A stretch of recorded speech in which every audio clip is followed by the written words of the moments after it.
4월 14일 월요일 매일 묵상을 시작하도록 하겠습니다. 오늘의 본문 말씀은 누가복음 22장 24절에서 38절까지의 말씀입니다. 오늘 본문은 또다시 철없는 제자들이 기록되고 있습니다. 24절에서 30절까지 보시면은 제자들이 서열 논쟁이 기록되고 있는데요. 이 서열 논쟁이 굉장히 부정적으로 그려지고 있는 이유가 있습니다. 이건 아주 간단한데요. 어제 주일 본문에서 보시면은 가룟 유다와 정치 지도자들이 어느 영역에 속한 사람인지를 살펴보았습니다. 적어도 그들은 예수님의 영역 안에 속한 사람들은 아니었던 것이죠. 따라서 주일 본문에서 우리는 예수님의 영역 안에 있는 자들로서 어떤 존재의 정체성으로 삶의 양식을 가져야 하는지를 다루었습니다. 근데 지금 또다시 철없는 제자들이 자신들이 어디에 속한 사람인지에 대한 인식을 자신이 큰 사람의 영역에 속한 사람이지 또는 뭐 저 사람보다는 더 큰 영역에 속한 사람인지에 대한 질문을 던지고 있다는 것은 다시 예수님의 방식으로 영역에 속한 사람으로 살겠다는 것이 아니라 예수님과 다른 방식으로 자신이 있어야 하는 영역에서 살겠다라는 것을 표시하는 것이죠. 그런 제자들에게 확실하게 어떤 영역에 속한 사람인지를 예수님이 알려주시기 시작합니다. 적어도 임금이나 집권자들의 위치에 있으면 안 된다고 이야기하고 있고, 그리고 큰 사람이나 지도자나 식사할 때 앉아있는 사람의 위치에 있으면 안 된다라고 이야기를 하고 있습니다. 오히려 그 반대의 위치에 그들보다 낮은 자의 위치에 있어야 한다고 이야기하고 있는 것이죠. 우리는 여기에서 예수님이 말씀하시는 섬기는 자나 종의 위치에 있어야 한다고 해서 또 섬김의 제자도를 보여주거나 겸손을 이야기하는 것으로 이야기해서는 안 될 것 같아요. 왜냐하면은 지금 도덕적, 윤리적 이야기를 하는 것이 아니라 정확하게 이들이 속한 영역이 무엇인지를 이야기하는 것이고 28절에 보시면은 적어도 제자들은 예수님이 시험 당할 때 함께 있었던 자들이고 9절에는요. 하나님 나라를 유업으로 받아서 30절에 종국에는 그 나라에서 다시 만찬을 즐길 수 있는 권한을 가진 완전히 세상이 생각하는 인간적인 권위나 명예나 권력이라는 정치적 영역이 아니라 예수님의 영역에 속한 사람인 것을 이야기하고 있는 것이죠. 만약 이런 예수님의 영역에 대한 인식이 멀어질 때 일어날 수 있는 사건에 대해서 이 베드로를 언급하고 있습니다. 결국 베드로가 닭 울기 전에 3번 부인할 것을 이야기하고 있는 것이죠. 사실 누가복음 22장 54절부터 베드로가 부인하는 장면을 묘사하고 있습니다. 거기서 중요한 장면은 예수님이 잡혀갈 때 베드로의 위치를 자세히 보시면은 55절에 보시면 사람들이 뜰 가운데 불을 피우고 함께 앉아 있는지라 베드로가 그 가운데 앉아 있었다라고 본문이 표현하고 있어요. 다시 말씀을 드리자면은 이런 거죠. 베드로의 위치가 사실은 예수님의 죽음에 함께 동참하고 있는 영역에 있는 것이 아니라 예수님과 관계없는 사람들의 영역에서 불을 피우고 함께 앉아 있는 상태로서 다른 영역에 속해 있음을 이야기하고 있는 것이죠. 베드로의 부인은 자신의 영역을 망각한 태도였습니다. 그러나 예수님은 베드로에 대해서 32절에 돌이킬 것임을 이야기합니다. 그리고 자신이 속한 공동체들을 굳게 세우는데 사명을 감당할 것임을 또 이야기하고 계시죠. 예수님의 말씀이 중요한 이유는 예수님이 베드로의 3번 부인할 것이라는 사실을 이야기하지 않았다면 결국 자신이 부인하고 자신의 행동을 이해하지 못했을 것이고 돌아오는 길도 멀었을 것이라 생각이 됩니다. 예수님의 예언의 말씀은 곧 베드로가 돌아올 수 있는 동력을 제공하고 있죠. 왜냐하면 베드로가 3번 부인하고 닭이 울었을 때 그가 회개한 이유는 바로 61절에 보시면은 예수님의 예언의 말씀이 생각났기 때문이라고 이야기를 하고 있거든요.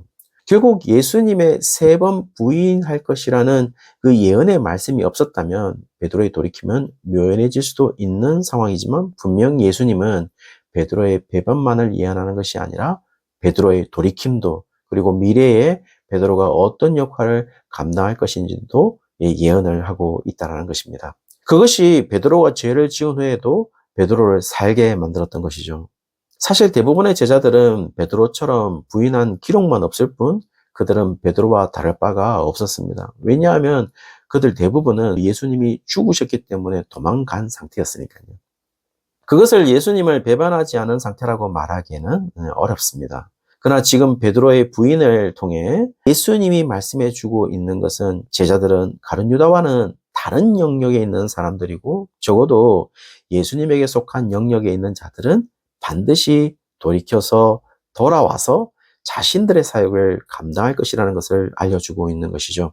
아마 누가는 너무도 확실하게 이런 사실들을 기록했을 것 같아요. 왜냐하면 사도행전에서 베드로가 어떤 역할을 감당해야 될 것인지를 너무나도 정확하게 알고 기록했었으니까요. 마치 35절부터 그들이 어떻게 역할을 감당하게 될 것인지를 말하는 것처럼 보입니다. 이제는 예수님이 계시지 않는 이 시대를 접하게 될 것이고 스스로 무언가를 해결해야 하는 시기가 올 것임을 이야기하고 있죠. 그래서 누가복음 10장 4절에 보시면은 70인을 파송하는 문제에서 70인과 제자들과 함께 파송하면서 전대나 배낭이나 신발을 가지지 말 것을 이야기하고 있습니다. 그렇지만 이제는 다른 상황에서 제자들이 놓이게 될 것이기 때문에 36절에 보시면은 전대나 배낭을 가지고 그리고 겉옷을 팔아 검을 사라라고 이야기를 합니다. 이 부분에서 정말 검을 사서 무력적인 저항을 대비할 것을 이야기하는 것으로 여겨질 수도 있을 것 같아요. 그러나 그 말씀을 하시는 것으로 보이지는 않습니다.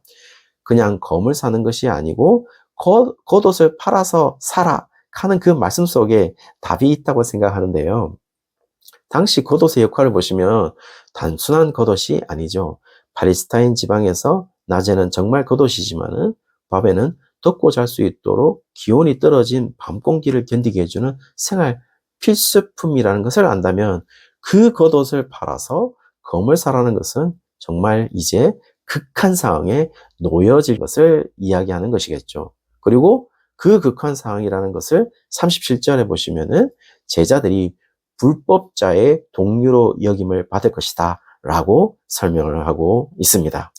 이것을 풀어서 해석해 본다면 지금까지 설명했던 예수님의 영역에 속한 사람과 세상의 영역에 속한 사람, 즉 사단의 영역에 속한 사람과 철저하게 계속해서 구분해 가면서 주일에는 사단의 영역에 속한 사람으로 가룟 유다와 종교 지도자들을 보았고 오늘 본문에서는 예수님의 영역에 속한 사람으로서 베드로를 보았습니다.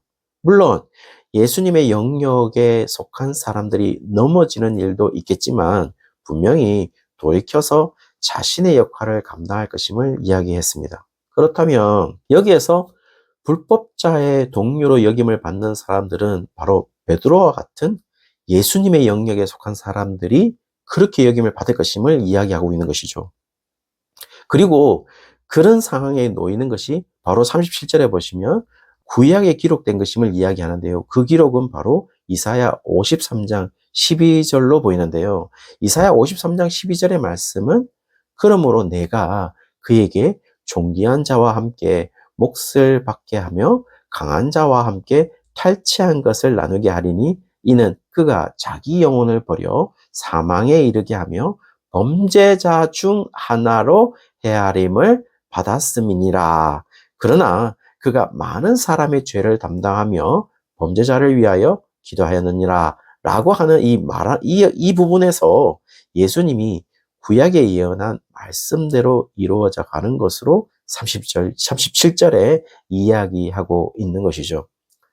그러므로 여기에서 검을 사라는 예수님의 명령을 문자적으로 이해할 이유는 없어 보입니다. 그래서 문자적으로 이해한 제자들은 검이 2개가 있다라고 이야기할 때 그것으로 족하다라고 이야기하는 부분은 사실 거기에 있는 무리는 그래도 10명 이상의 제자들인데 검 2자루가 있는 것에 족하다고 이렇게 표현하고 있는 부분은 세머적인 표현으로 요즘 오히려 이런 표현이 있는 것 같은데요. 거기까지 해라.